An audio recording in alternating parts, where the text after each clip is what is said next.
ये एक कहानी है एक गरीब धोबी की, जो एक छोटे से गांव में अपना धोबीगिरी का काम किया करता था। धोबी के घर के हालात दिन ब दिन बिगड़ते जा रहे थे। घर में जो भी राशन था वो भी खत्म होता जा रहा था। फिर ऐसे ही एक दिन धोबी ने अपनी पत्नी से कहा, अब मुझे और यहाँ नहीं रहना। यहाँ तो ना कोई कमाई हो पा रही है, ना कोई काम मिलता है। अरे पड़ोस का गांव बहुत बड़ा है, अब मैं वहां जाकर अपना धोबीगिरी का काम करूंगा। कुछ दिन घर से दूर रह लूंगा, कम से कम घर का खर्चा चलाने लायक कुछ कमाई तो हो जाएगी। क्यों जी, वहाँ के लोगों के कपड़े अभी तक किसी ने धोए नहीं क्या, कि आपको वहाँ जाकर ही धोबीगिरी करनी है? अरे अपनी जन्मभूमि में रहकर दो सिक्के कमाए नहीं जाते तुमसे कि चले पराए गांव कमाने के लिए। फिर अगले दिन सुबह चुपचाप धोबी अपने घर से निकला और दूसरे गांव की तरफ चल दिया।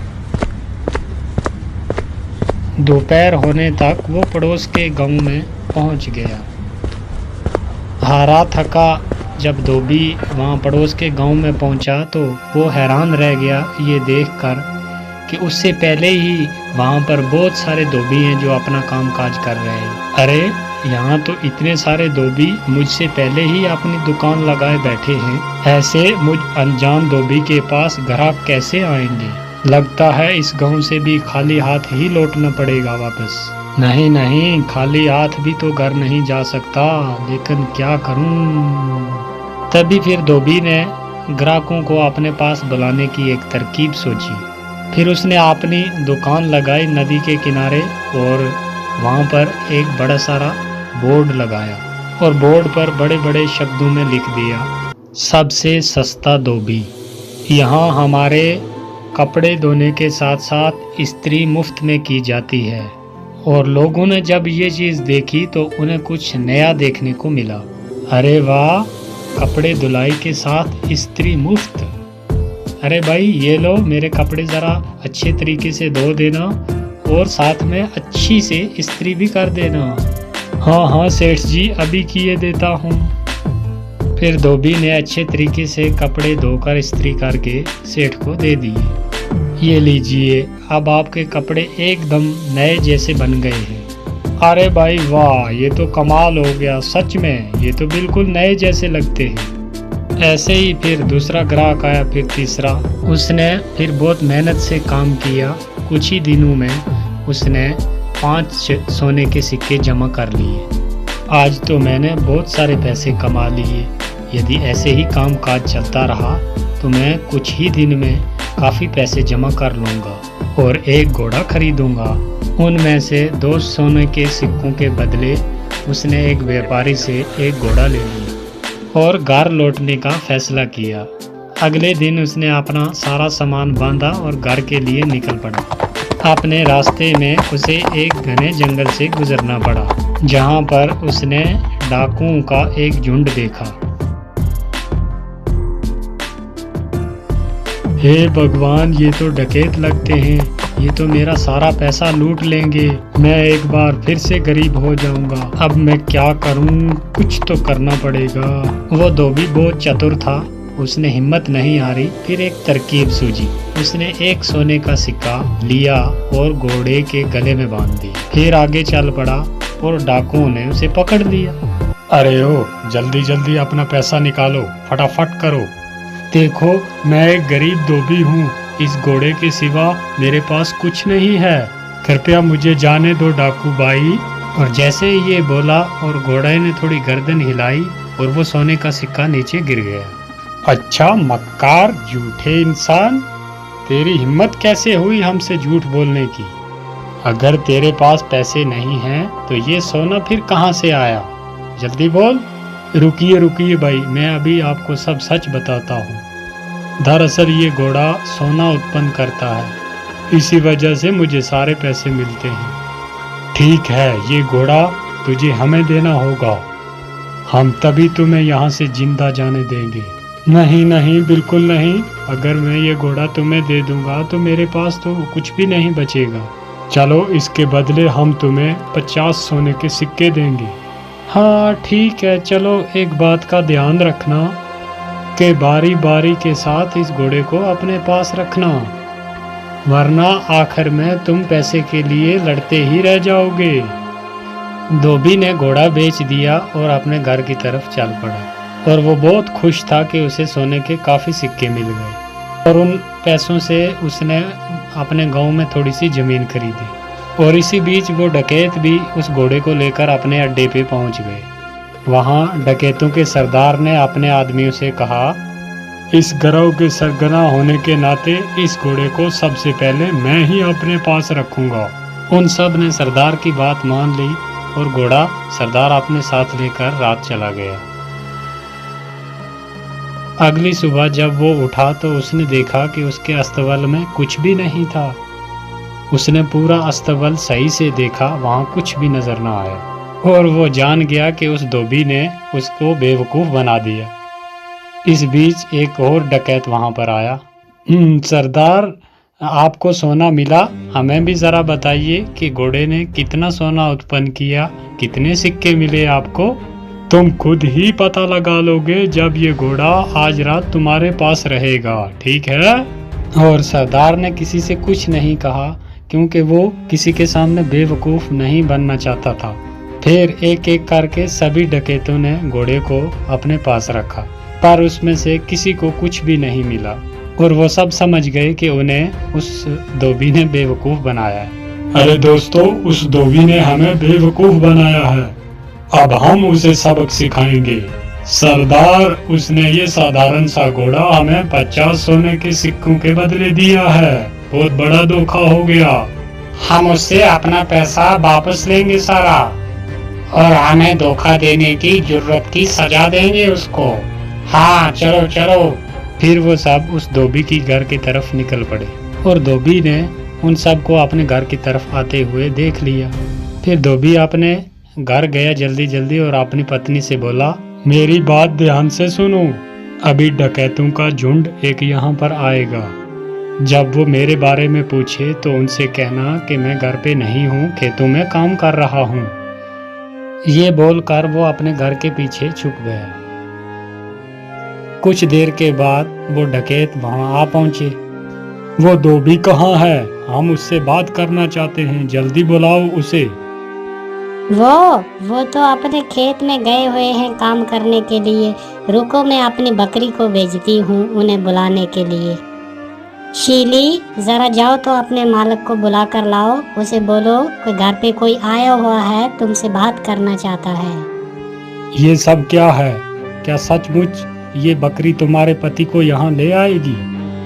जरूर, ये हर बात समझती है। मुझे जब भी बुलावा भेजना होता है तो मैं इसे ही भेजती हूँ और ये फौरन बुला कर ले आती है। डकैत धोबी की पत्नी से बात कर रहे थे, तभी वहाँ पर धोबी आन पहुँचा। ओह डकैत भाई, आप आए हैं। मेरी बकरी ने मुझे बताया कि आप मुझसे कोई बात करना चाहते हैं। हमें तुम्हारे इस घोड़े से कुछ नहीं मिला, तुमने हमें धोखा दिया। हमने तुम्हें इसके बदले 50 सोने के सिक्के दिए थे। अरे भाई, ये कैसी बात कर रहे हो? लगता है आपको कोई गलतफहमी हुई है। आज जो कुछ भी मेरे पास है सब इस घोड़े की बदौलत ही है। अच्छा चलो ठीक है, हम एक बार आप पर फिर विश्वास कर लेते हैं, पर उसके बदले तुम्हें ये बकरी हमें बेचनी होगी। अरे नहीं, बिल्कुल नहीं, मैं इस बकरी को तुम्हें बिल्कुल नहीं बेच सकता। अरे चलो, हम तुम्हें इसके लिए 30 सोने के सिक्के देंगे। थोड़ा इनकार करने के बाद धोबी सहमत हो गया बकरी बेचने के लिए और वो लेकर जब उस बकरी को अपने अड्डे पर पहुंचे और उनके सरदार ने कहा कि कुछ दिन इस बकरी को सबसे पहले मैं ही अपने पास रखता हूँ, मुझे जब भी आप में से किसी की ज़रूरत पड़ेगी तो मैं इस बकरी को बेचकर बुला लूँगा। सरदार ने जब ये बात बोली तो सारे अपने अपने अड्डे पे चले गए और तभी वहाँ सरदार ने अपने बेटे को बुलाया। बेटा साहब, मैं काम पे जा रहा हूँ, अगर मेरी ज़रूरत पड़ी तो इस बकरी को भेज देना, मुझे ये बुलाकर ले आएगी। ठीक है पिताजी, जैसे आप बोले। फिर कुछ देर बाद एक डकैत को अपने सरदार से कुछ काम आन पड़ा तो उसने बोला कि ज़रा सरदार को बुलाओ और लड़के ने उस बकरी को भेज दिया।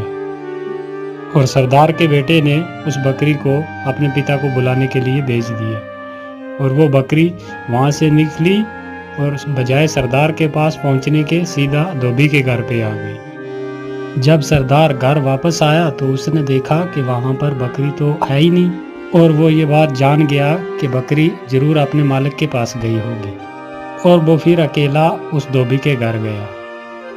सुनो, क्या वो बकरी तुम्हारे पास आई हुई है? हाँ हाँ, वो यहाँ आई हुई है। मेरे ख्याल से उसे जरूर मेरी याद आ रही होगी, तो मैं समझता हूँ कि कुछ दिन बाद ये आपको अपना मालिक स्वीकार कर लेगी। आप उसे थोड़ा सा समय दीजिए, अंत में ये आपको ही अपना मालिक मानेगी। सरदार उस बकरी को वापस ले गया और अगले दिन अपने एक साथी को दे दी और साथी के साथ भी वही हुआ जो सरदार के साथ हुआ। वो बकरी भागी वहाँ से और सीधी धोबी के घर आ गई और सब ने जान लिया कि उस धोबी ने एक बार उन सब को बेवकूफ़ बनाया है। इस बार हम बेवकूफ़ नहीं बनेंगे, इस बार मैं इस धोबी को सबक सिखाऊंगा अच्छे से। इस बार सारे डकैत जो थे वो फिर धोबी के घर पहुंचे और उन्होंने धोबी की एक ना मानी और उसे एक बोरे में बंद किया और लेकर चल दिए उसे सबक सिखाने के लिए। धोबी चुपचाप बोरे में पड़ा रहा। फिर वो एक जंगल से गुजर रहे थे तो उन्हें भूख प्यास बहुत लग गई। तो एक ने बोला, सरदार भूख बहुत लग गई है, तो मैं सोचता हूँ कि इस जंगल में से कुछ फल ढूंढकर खा लें, फिर चलते हैं। तो सरदार ने सुनकर भी उनकी बात और वो भी सहमत हो गया और वो बोरा एक जगह रखकर जंगल में फल ढूंढने के लिए चले गए। बकरी चराने वाला एक वहाँ से गुजर रहा था, तो जब उस धोबी के कानों में बकरियों की आवाज़ पड़ी तो उसने ज़ोर ज़ोर से चिल्लाना शुरू कर दिया, मैं ऐसा नहीं करूँगा, मैं ऐसा बिल्कुल नहीं करूँगा, छोड़ दो मुझे, छोड़ दो, जाने दो मुझे, जाने दो, मैं नहीं कर सकता। बकरी के मालिक ने उसकी आवाज़ सुनी और वो उसके पास आया और आकर बोला, अरे रुको रुको, कौन हो तुम और तुम क्या नहीं करोगे? किसने तुम्हें इस बोरे में डाला? भाई क्या बताऊं, ये मेरी शादी ज़बरदस्ती एक ज़मींदार की बेटी से करवाना चाहते हैं और मैं शादी बिल्कुल नहीं करना चाहता। क्यों भाई, तुम कोई पागल हो क्या? अगर तुम्हारी जगह मैं होता तो मैं यकीनन फौरन उस ज़मींदार की बेटी से शादी करता। अगर ऐसी बात है तो आओ, तुम्हें मैं इस बोरे में डाल देता हूँ और तुम जाकर उसकी लड़की से शादी कर लो। सचमुच? हाँ हाँ भाई, बिल्कुल सच, लेकिन पहले मुझे बाहर तो निकालो भाई। बकरियों के मालिक ने उसको बाहर निकाला और खुद उस बोरे में चला गया और धोबी ने उसे बांध दिया और उसकी बकरियों को लेकर वापस चला आया। वो डकैत वापस आए जब तो उन्होंने वो बोरा उठाया और लेकर चल दिए और जाकर एक नदी में फेंक दिया। नदी में फेंक कर वो वापस आ रहे थे, उन्होंने धोबी को बकरियों के साथ देखा और वो हैरान रह गए। अरे तुम यहाँ क्या कर रहे हो? यहाँ कैसे पहुँचे तुम? डकैत भाई, उस नदी के नीचे एक जादुई स्थान था और वहाँ पर बहुत सारा सोना है और मैंने थोड़ा सा उठाया और जिसकी कुछ ये बकरियाँ खरीदी और अपने घर जा रहा हूँ।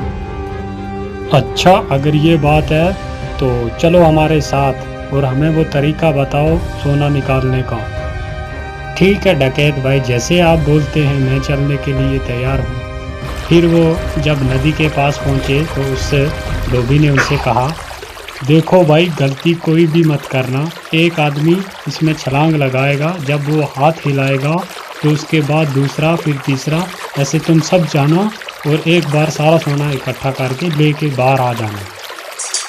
फिर उन्होंने ऐसा ही किया, बारी बारी से एक एक नदी में कूदा और सब के सब डूबते मर गए और वो धोबी अपने घर आराम से रहने लगा। और एक बार फिर धोबी ने अपनी चतुराई से अपनी जान बचा ली।